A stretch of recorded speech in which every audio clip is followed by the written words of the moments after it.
Assalamualaikum, perkenalkan, nama saya Umi Kulsum, kelas MPI 1B dengan NIM 21030360055. Di sini saya akan menjelaskan tentang moderasi beragama di era digital.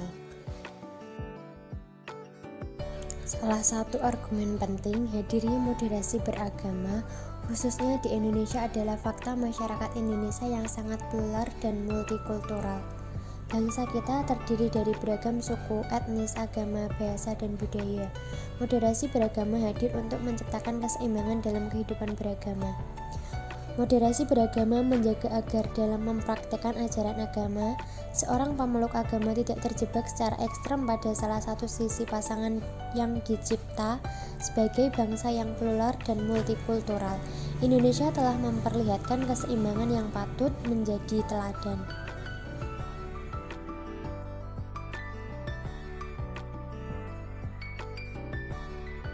Agama memegang peranan penting dalam kehidupan masyarakat Indonesia, terutama dalam menyusun norma-norma sosial kemasyarakatan.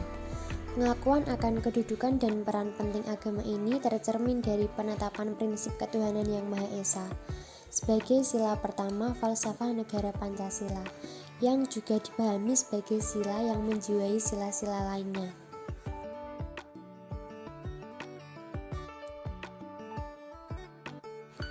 Moderasi beragama dalam penguatan toleransi aktif.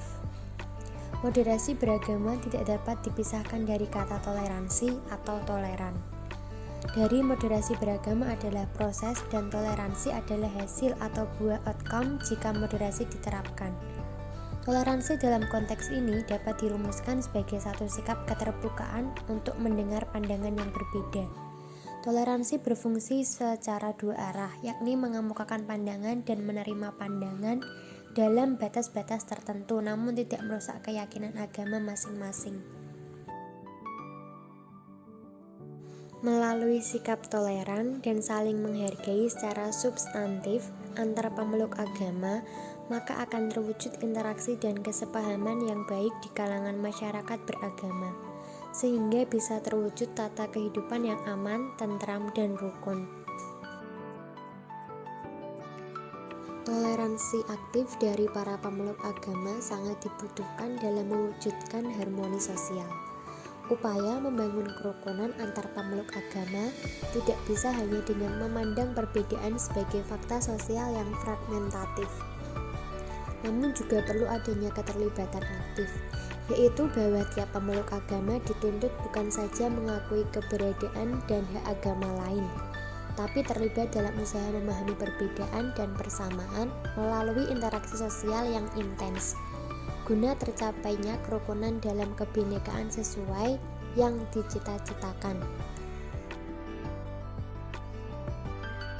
Moderasi beragama di era disrupsi digital.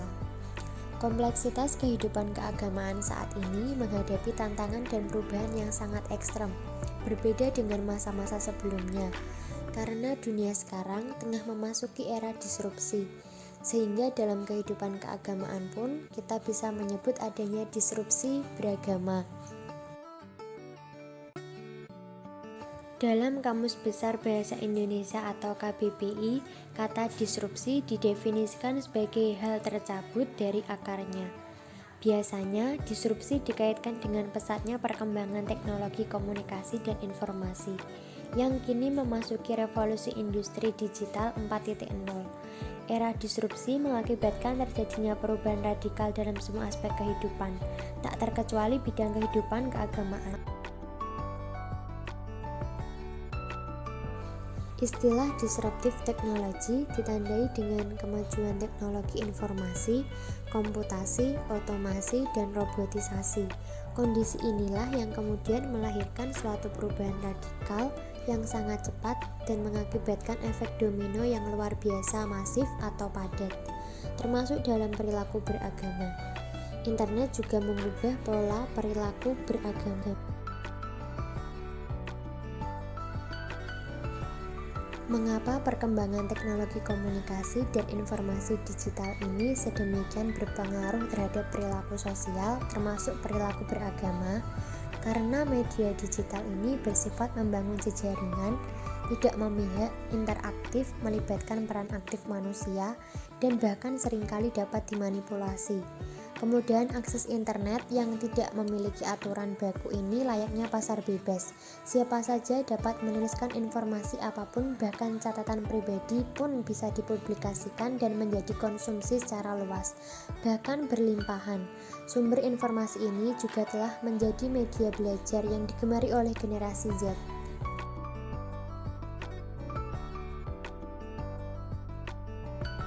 Perubahan preferensi sumber informasi keagamaan seperti ini tentu juga berdampak pada pemahaman konsep saleh dalam beragama.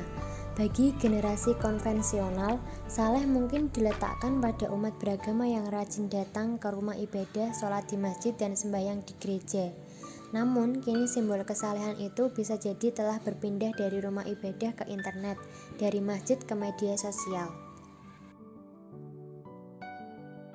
Hoax dapat didefinisikan sebagai kebohongan yang terencana untuk mengecoh dan menipu orang lain. Hoax sangat berbahaya jika sampai mencelakakan, apalagi jika hoax itu menggunakan topeng agama.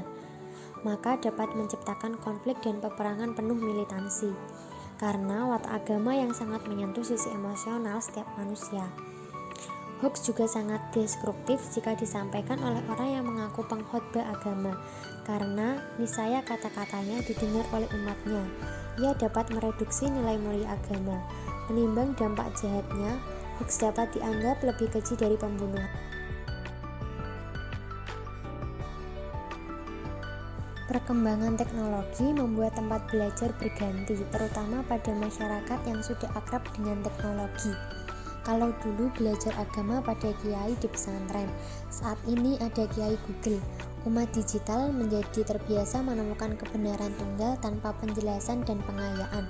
Menghadapi umat digital dengan karakteristik seperti ini, perspektif moderasi beragama menjadi sangat penting untuk dijadikan framing, apalagi masyarakat Indonesia yang sangat plural dan multikultural. Di era ini, pengembangan literasi keagamaan yang mengandung muatan ajaran moderat sangat mendesak dilakukan untuk mengimbangi konservatisme berbasis media sosial. Mengapa?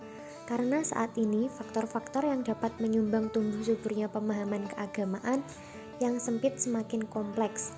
Bukan saja muncul dari lingkungan keluarga, pertemanan, atau pelajaran di sekolah, melainkan juga yang tak terbendung adalah dari informasi yang tersedia di internet. Kesimpulan, kebutuhan masyarakat akan pemahaman agama yang baik dan benar juga dibutuhkan pada era disrupsi sekarang ini, atau dikenal juga dengan revolusi industri 4.0, karena agama menempati posisi dan peran kuat dalam kehidupan masyarakat Indonesia yang multi agama. Pelaksanaannya dalam kehidupan publik harus taat pada dasar negara dan konstitusi.